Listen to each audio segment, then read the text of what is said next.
This guy played the Oregon Trail like a madman. I mean, he was the king of the Oregon Trail.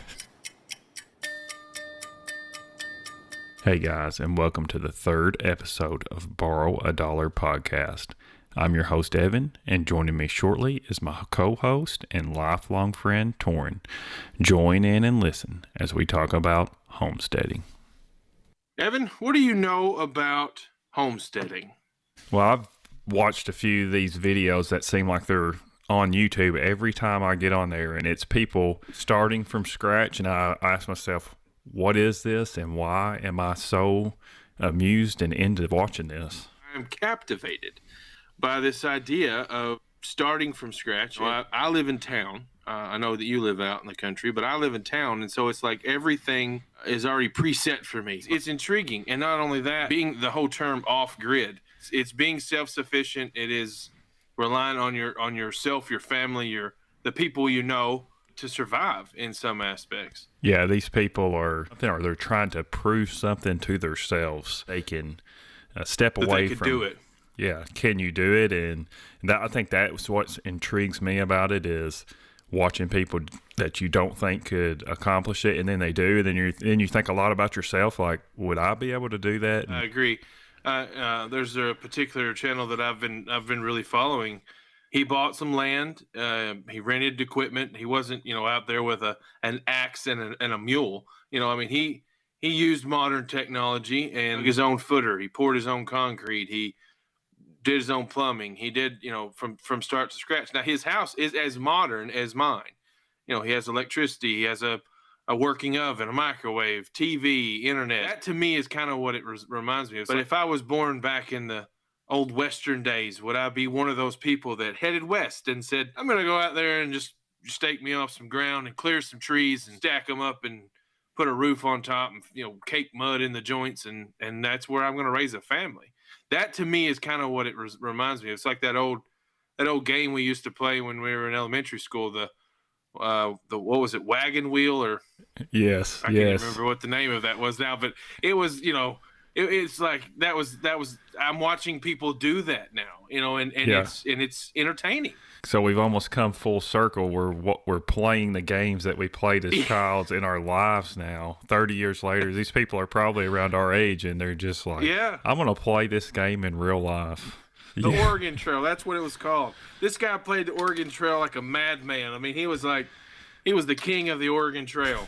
Yeah, they are record setters. Their names are still on the top of the leaderboards if you break the old computer out. And now they're doing it in real life, and I really admire how they're able to keep the GoPro in their list of materials that they still need. There's a small part of me that I watch on the YouTube that I have to ask the question, why are people doing this? Is it a YouTube thing, or are they truly fulfilling something? That's a valid point. Are they doing it just for the content, or are they doing it because they enjoy that lifestyle?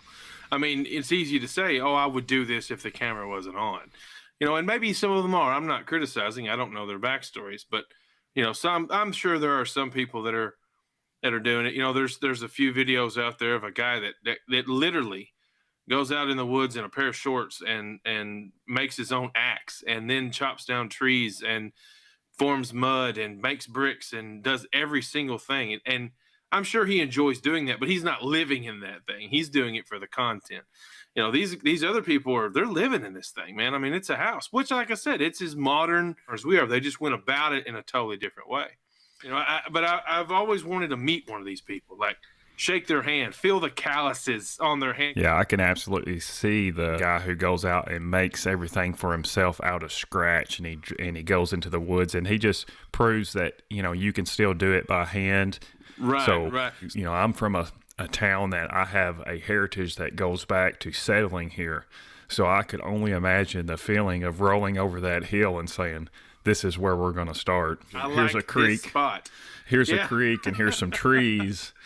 And what if they had YouTube back then, and they had a way to document these things, and we could truly see really what they did like from it. I think one day that I would like to, I'm not saying go out off gridding 100%, but I think it would be neat to have a little sample of that, maybe just a shed in the backyard that I put up some solar panels and wire it up. And I can relate when I was when I was a kid, I was fortunate. I had an uncle that was into pioneering, and our goal was to be able to start a fire with sticks.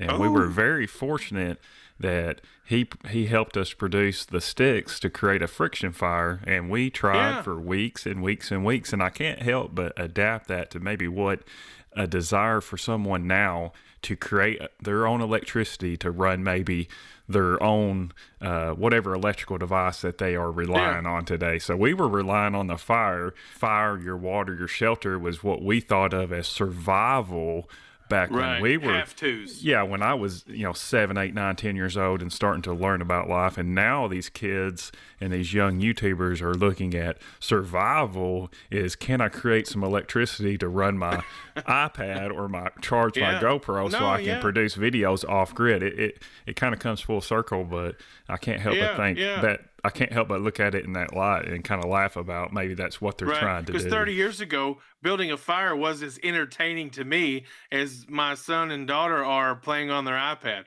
It was what could burn? What could we burn? Let's build a fire. Let's burn things.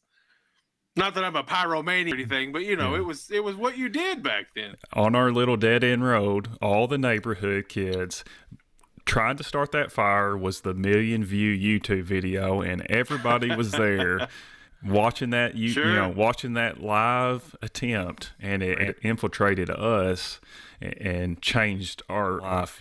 Well, I think in the future, like I said, I wouldn't mind trying a few of those things. Am I gonna pack up tomorrow to the hills? No. Am I gonna watch someone else do that? You better believe it. I mean, it's entertaining. He'll stand back on the crest of the hill and look down at everything he's done and say, "I did that." He said, "I'm gonna go out there and just stake me off some ground and clear some trees."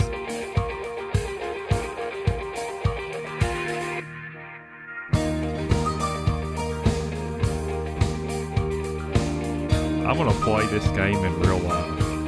Yeah.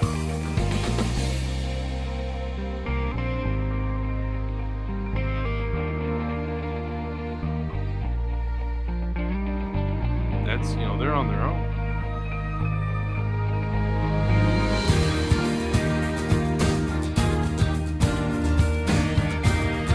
That's another thing. Most of these people,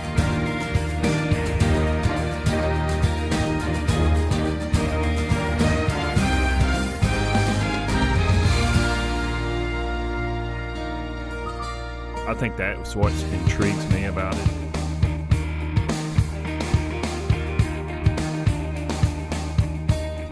on their hands, because they literally lived it.